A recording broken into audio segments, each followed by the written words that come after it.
However, it remains as important as ever that we continue to remember the sacrifices made by Indigenous leaders and activists.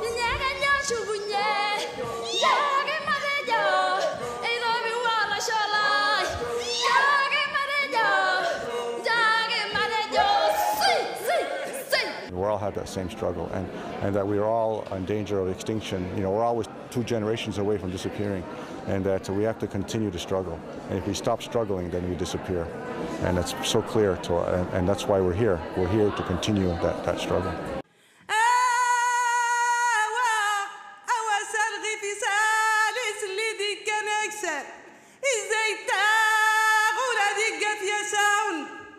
Our vision that eventually we are going to push for a convention on the rights of Indigenous peoples. But for the moment, we are still going to focus first on getting the declaration adopted.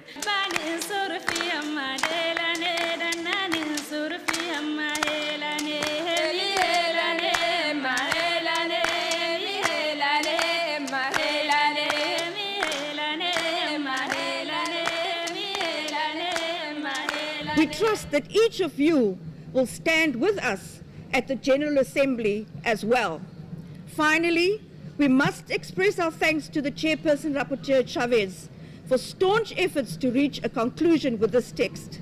His patience to ensure that states and Indigenous peoples could contribute effectively and equitably to the final outcome deserves our praise.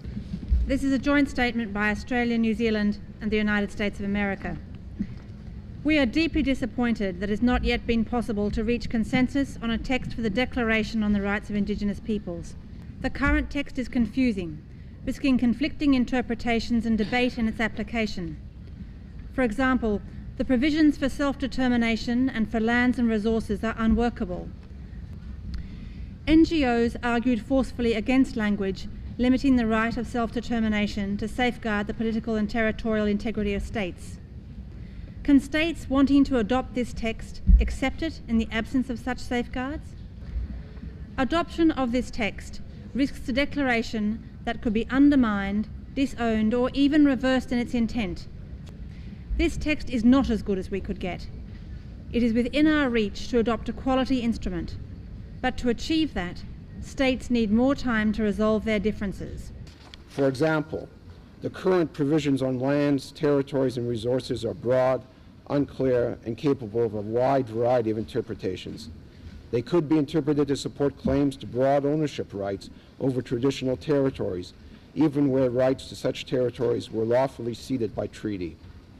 The provisions could also hinder our land claims processes, whereby Aboriginal land and resource rights are premised on balancing the rights of Aboriginal peoples with those of other Canadians. Greetings on behalf of some 700 Indigenous peoples, First Nations and tribal governments and organizations from the United States and Canada. In her opening statement on June 19th, Her Excellency Madame Louise Arbour called upon the Council, and I quote, to search for, articulate, and implement a broad concept of universality of rights and freedoms, rather than cater to the narrow pursuit of national self-interest and regional factionalism." End of quote. We fear that any deferral of the process would risk to jeopardize the achievements of the process and the declaration altogether.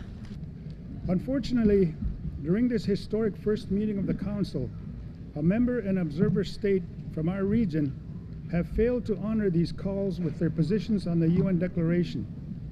Mr. President, they continue to promote a double standard when it comes to the rights of Indigenous peoples based on their narrow domestic, political, and economic interests, rather than the universality of human rights and freedoms for all peoples. The text proposed by Chairman Chavez is the result of many long and difficult years of debate and discussion. Most of its provisions were agreed to by consensus of all parties.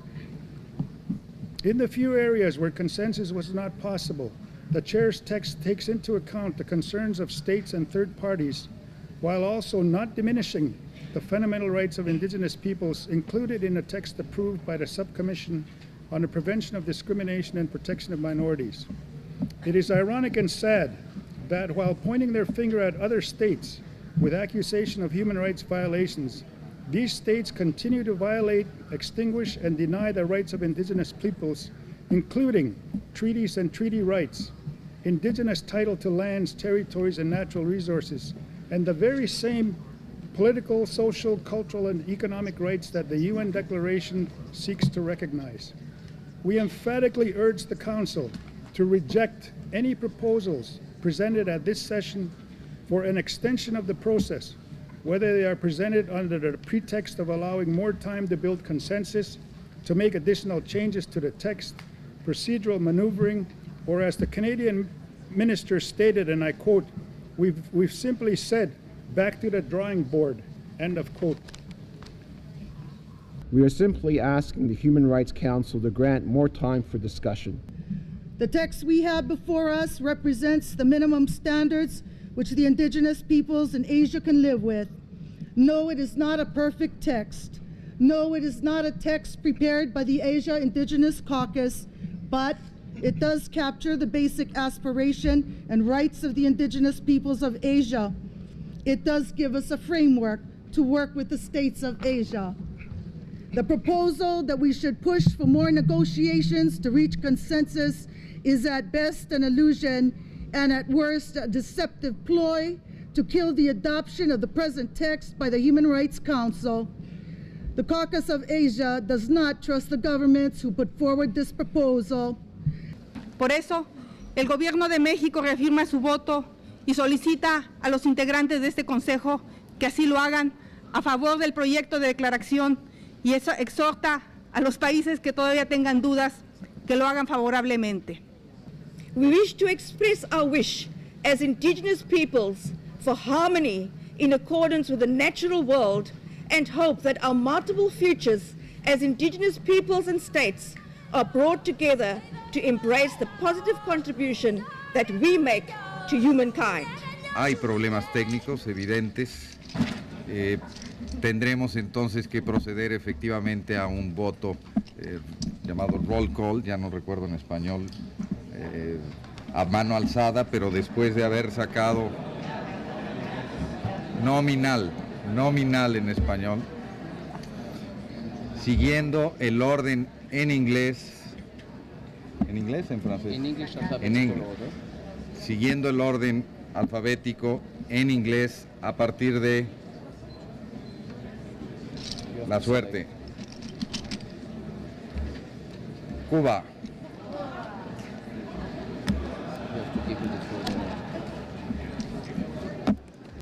Cuba vota sí.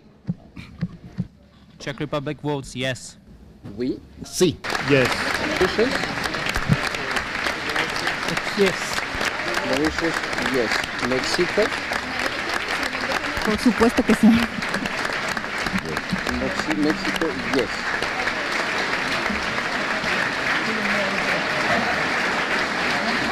For clarity, we also underline our understanding that this declaration has no legal effect in Canada and does not represent customary international law.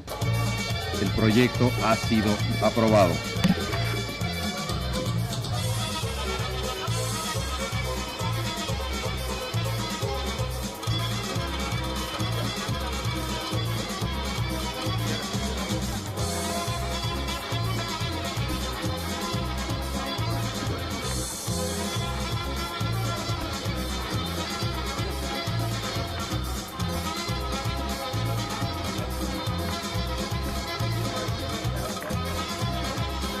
Czech Republic votes yes.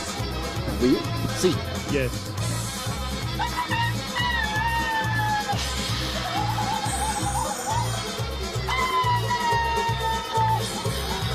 Indigenous peoples are not defined. This means separatist or minority groups with traditional connections to the territory where they live could exploit this declaration to claim the right to self-determination.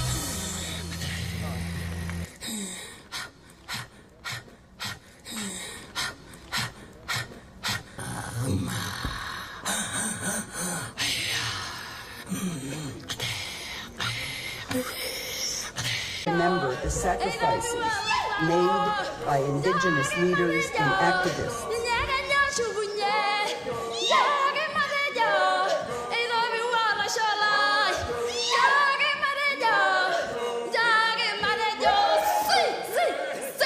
all have that same struggle, and that we are all in danger of extinction. You know, we're always 2 generations away from disappearing.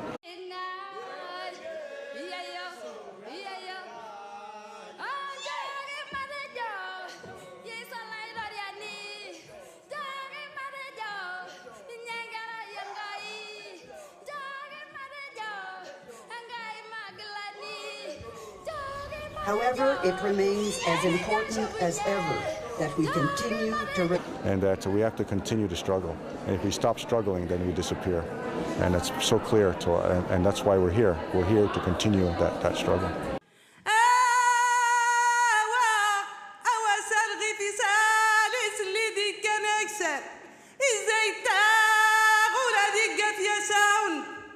Our vision that eventually we are going to push for a convention on the rights of indigenous peoples. But for the moment, we are still going to focus first on getting the declaration adopted.